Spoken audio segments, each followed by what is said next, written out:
Hi, my name is Ainslie Course and I have a condition called cluster headache. I've had this condition since 1985. I'm now, so I was 19 years old then when I had my first cluster headache.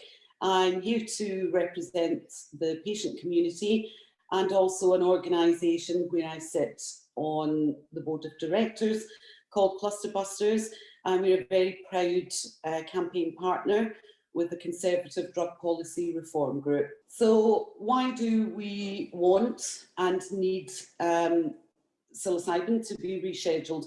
Well, there's many reasons for that. Cluster headache in particular is a condition that is a deep brain neurological condition, normally treated with pretty harsh pharmaceutical medication. Now, unfortunately, over many years, many decades actually, using these particular medications themselves have actually brought other non-neurological associated health concerns. So the cluster headaches won't kill you, but the medication may kill you. But of course, you know, you go, you see your neurologist and you try all of these medications and you come to a point, as I did, where these medications were not working any longer. Life was very difficult. And I'll go on in a moment to explain to you how cluster headaches impact the lives of those who have them. So the rescheduling of psilocybin is really important. We discovered, actually by accident, of the therapeutic and medicinal effects of psilocybin for people with cluster headache. So a gentleman who lives in the north of Scotland, who was a recreational user of psilocybin and also a cluster headache patient, actually found that when he was using psilocybin recreationally, that he didn't have any cluster headaches. So he was wondering, is this just a fluke, or could there possibly be a connection here? So he started to diarise his headache attacks. He also started, when he got a headache attack, would take psilocybin, the headache attack would go. So over a period of time, he noticed that this formed a pattern, and realised that, you know, hey, I actually may be onto something here, that we may have found a much more natural way to control and manage this particular condition. So he actually put this on a cluster headache forum and initially was laughed at and scoffed at over this. And then some people sort of thought, well, you know what, I'm going to try this. I'm going to see if it does make a difference. And this is really how it all started.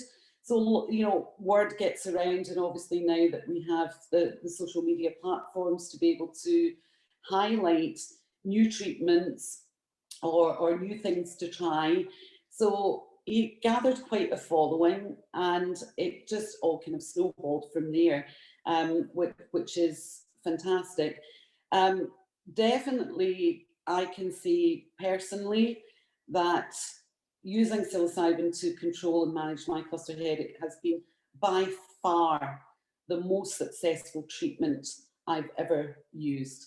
Of course, there's obviously a lot of stigma attached to this, and I may just add that prior to that I was not a recreational drug user at all, and it took me a little bit of time to pluck up the courage, if you like, to try this treatment. And all I can say is I wish I knew back then what I know now. It's definitely been life-changing for me. I'll explain a little bit about what cluster headaches are. So cluster headaches are a deep brain neurological condition, absolutely life-impacting. The pain is, excuse me, described as being the most painful condition a human being can endure. And this comes from the medical profession. So there is nothing that's worse than this. Sorry, I always get very emotional when I talk about this, but I make no apology for that. it's an intense pain, brutally violent pain. It's unilateral, so it usually begins, I'm on the right side, so it usually begins with the pain behind the eye, but this pain ramps up incredibly quickly, almost within the blink of an eye. It can go from being there to being absolutely off the scale. Unlike other headache disorders like migraine, where you would seek a dark room, somewhere cool to lie still and quiet, cluster headache is completely different. You are restless, very restless. You cannot lie still, it's impossible. You sort of thrash about, rock around. Lots of people, myself included, have injured themselves by smashing their head off the wall or off of a radiator.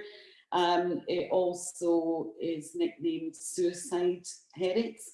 And unfortunately, cluster headache carries a suicide rate of about 20 times the average. So there's lots of self-harm involved. And I honestly believe that people really do not want to die. They just want this pain to end. And again, with the, punching your own head or smashing your head off the wall, that is not because, it's a fun thing to do. That's because you're trying to give yourself another pain to detract from the pain that you're experiencing. And people will probably listen to this and think, my goodness, is she bonkers? But this is very common with all cluster heads. So suicidal thoughts are really up there. It's also a condition which is not really very well understood by the medical profession, in particular neurologists, and I've seen many, many neurologists over the years, and trying to get a neurologist to give a diagnosis is very difficult. There was always a sort of tick list, and it was said that it was more common in men, and it is actually more common in men, but it's becoming a more even split now. There were other diagnostic criteria that you had to meet also, and I didn't meet these, and I'm actually from a nursing background, so I knew that I did not have migraine. And backwards and forwards to the doctor and trying another medication, and then you become labelled as a time waster, as a drug seeker. And this is a woman who would never even take 2 paracetamols. I was never ill. I was always very healthy, never antibiotics, never had surgery, never visited the doctor apart from this. And they would roll their eyes when I went in there. The receptionists would roll their eyes when I went in there. So I knew that, you were being talked about. Oh, here's Ainslie Course coming again. What does she think we can do for her now? And I got to the point where I'd actually exhausted all pharmaceutical options. And I tried so many different medications and inpatient treatments, outpatient treatments, with very toxic medications, and they just weren't working for me. And I had one particularly bad day, and I thought, I have 2 choices here. I either take my own life to end this misery, and the misery wasn't just for me. I was suffering it physically, but my family, and I've been married for almost 31 years, I have 2 children, daughter of 30 and a son of 23, and they were young children. My children have never known me without cluster headache, nor has my husband. So it was a lot for them to take on as well. Very, very difficult to deal with. And I thought I'd sort of come to the end of the road, and either I take my life and end this, or I try and find another way. And I was put in touch with a man called Bob Wald, and Bob was, or is, the founder of Clusterbusters. He founded Clusterbusters in 2002, and we didn't have things like Facebook and Twitter, and it was email. Nobody knew what anybody looked like, and here was this man in America, and I reached out to him, and he saved my life. And when he watches this, he doesn't take compliments very easily, but he's a wonderful man, and he saved not just my life, but thousands of others. And he told me what to do. He said, you know, you need to use psilocybin. And I'm saying, well, how do I do that? You know, I go to the psilocybin shop and buy it. I didn't even know what it was. And he explained, and he said, if you do what I tell you to do, when I tell you to do it, life will get much better. And of course, you're already physically very low at this point. You're mentally very low. And you just think, you know, I've tried about 60 different things, you know, you become very disheartened. Well, how is this going to work? But it did work. And he got in touch with a guy who lived down in the South Coast. Now, bearing in mind, I'm in Glasgow in Scotland, and this complete stranger and his wife drove all the way from Hastings, all the way up to Glasgow, and brought me medicine, brought me psilocybin, and stayed in my house for 5 days. We all ate together. It was like I'd known this man, and we're still wonderful friends to this day. It was like I'd known him all my life. And he said, this is what you need to do, and this is what you need to take, and I'll be with you, and I'll talk you through it. So he was like my sitter for the first time, and I've never really looked back since then. So gone were all those nasty medications, and I'm not saying there's not a place for pharma meds. There most definitely is. There just wasn't for me. I had no options left. Some of the meds worked for me in the early days, but they didn't work for long. And then you would have to go on to something else, and sometimes whatever you'd been on previously, you would have to wean off before you tried something else, and that would be a delay as well. And all you can think about is just controlling your pain when these attacks can be 8, 10, 12 attacks in a day, lasting anywhere from 45 minutes to 3 hours. And then mine never lasted as long as that. Mine were normally around about an hour to an hour and a half, but 5 minutes in that sort of brutal pain is enough, you know. And once you get over one attack, you're just waiting for the next one. And that's where psilocybin has helped me, not just to control the physical side of my condition. Primarily, that's what we're trying to do, is control these horrendous physical symptoms, but it also helps with the depression and anxiety and the PTSD. We all have PTSD from this condition, and I was in a little bit of denial about that for a long time. You know, I don't have PTSD, you know, let me get these clusters under control for this cycle, and then I just go on and live my life as normal, because you go into remission and you don't want to think about it. But as your remission lengthens and you know that time is coming close to your next cycle, then these horrible thoughts start to come in. You know, what's it going to be like, and how am I going to do it? Even taking a day out, it was a military operation. You have to have your oxygen in the car, all your medication with you. You're working out where you're going to park your car, so that if you have an attack in the supermarket or in a restaurant having lunch, that you can get back to your car, and you don't want people to see you like this. It's embarrassing, and you feel ashamed because people don't understand what is wrong with you. And I've had many people think that I've been drunk or under the influence of something while I'm stumbling to try and get back to my car, to try and get on. I use medical oxygen as a treatment for cluster headache. Again, something which is natural and pure. So for me now, I've probably been using psilocybin for probably close on to about 20 years now. Initially, I wasn't doing it as regularly as I should, because there was a problem with supplies. So I had a few people, cluster angels, we call them, who reach out. And that's how we work as a family, as a community. We all help each other. So someone helps you and you just pay it forward. So we call ourselves citizen scientists, if you like. And we've had to find a way of helping ourselves. And that's what we do. And that's how it is now. So this rescheduling campaign is absolutely imperative. How our government can tell me and many others that there's no medicinal or therapeutic benefit to psilocybin is absolutely beyond me.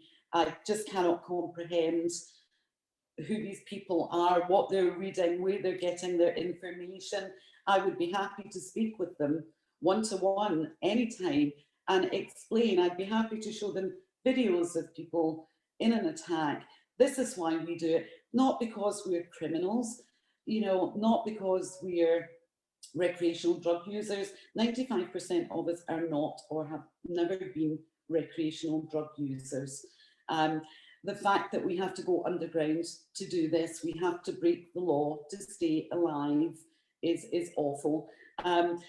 The rescheduling that we're going for is great, but I would actually like to see it go even further. I would like to see complete decriminalisation of this. So you can go to your doctor and say, you know what, doctor, I'm not asking you to prescribe this for me. I'm saying to you, I'm going to get this by hook or by crook, and I'm going to take it. But I need to know that if the police come to my door, that they can come to you and you can say, well, yes, I actually approved this treatment. I didn't supply it, but I support it. And that is in the future what I would dearly, dearly love to see. But the people who are making these decisions are the people that need to talk to people like me and other people that are using psilocybin for other conditions like medication-resistant depression, ex-veterans, PTSD, people with terminal illness using this for end-of-life care. All of these people are being denied this because this particular medicine, and I won't call it a drug, I call it a medicine. It is a medicine for thousands of people, probably hundreds of thousands of people if we're talking globally. And this is what I would like to see, and this is what I will continue to fight for. You know, people are using medications which are incredibly expensive, pharma medications, having treatments, having surgeries, completely unnecessary surgery, because they can't get their hands on this, you know, so they're not getting the opportunity to use it. Also, if you talk to people about it, they're being named and shamed, and it's just so wrong on so many levels.